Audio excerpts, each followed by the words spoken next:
Iterators basicamente nos permite ter mais controle na interação de objetos. Nos possibilita de podermos utilizar o for/of em objetos, também nos dá mais flexibilidade na interação de arrays. Este exemplo que eu vou mostrar é a implementação do algoritmo Fibonacci, para que fique mais fácil de entender o funcionamento interno. É possível ver que o objeto Fibonacci implementa um método utilizando aqui symbol iterator. No caso, é necessário para definir o iterator para o objeto. Neste caso, é esperado de retorno um objeto com uma função chamada next, onde a mesma deve retornar um objeto com as propriedades done e value. Este basicamente é o protocolo que deve ser seguido para implementar um iterator. Eu adicionei aqui um for/of que passa no nosso Fibonacci, no nosso objeto, e que ao chegar na quantidade 1000 ele vai parar. Então, se eu rodar, ele vai trazer aqui o nosso resultado. Porém, muitas pessoas devem estar se perguntando, mas como que eu consegui utilizar o for/of dentro do Fibonacci, que é um objeto? Isso só foi possível graças a esta implementação. E uma coisa interessante é que é possível eu manipular o iterator deste objeto Fibonacci. Por exemplo, vou deletar este for/of e vou adicionar aqui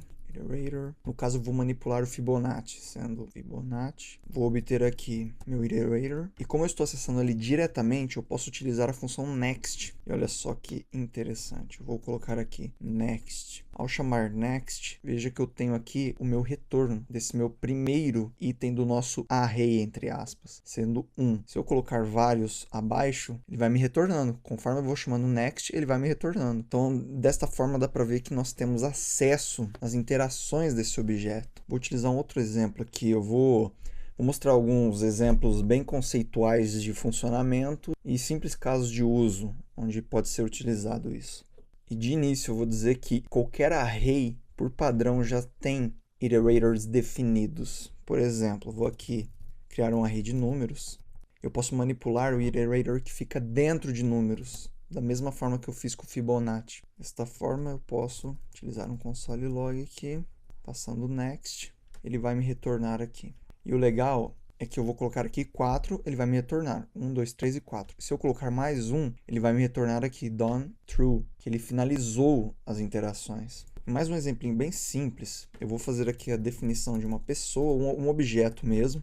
Vou colocar aqui um nome para ela. Vou definir aqui um array chamado filhos mesmo, só para exemplificar. E baseado nisso, nós podemos fazer o seguinte: utilizar um console log aqui para vermos os filhos desta pessoa. Mas uma coisa bem interessante é que, considerando que todo array, por padrão, já tem um iterator definido, eu posso definir um para pessoa e vai me possibilitar utilizar o for/of em pessoa, porém passando dentro do array filhos. Este é um exemplo bem simples, mas este conceito dá para aplicar em outras situações. Aqui, para eu definir meu iterator, eu vou utilizar symbol, vou passar aqui return this filhos e vou passar o iterator interno. Desta forma, eu posso utilizar o for/of aqui, passando pessoa, e ao eu dar um console log, eu vou ter acesso aos filhos a partir do momento que eu fazer um for/of em pessoa. Então, esta funcionalidade, por ela própria, no mundo real, vamos dizer assim, vão ser casos bem raros de nós acharmos uma implementação interessante. Porém, se nós combinarmos essa funcionalidade com generators, nós conseguimos fazer coisas incríveis com essa nova versão de JavaScript.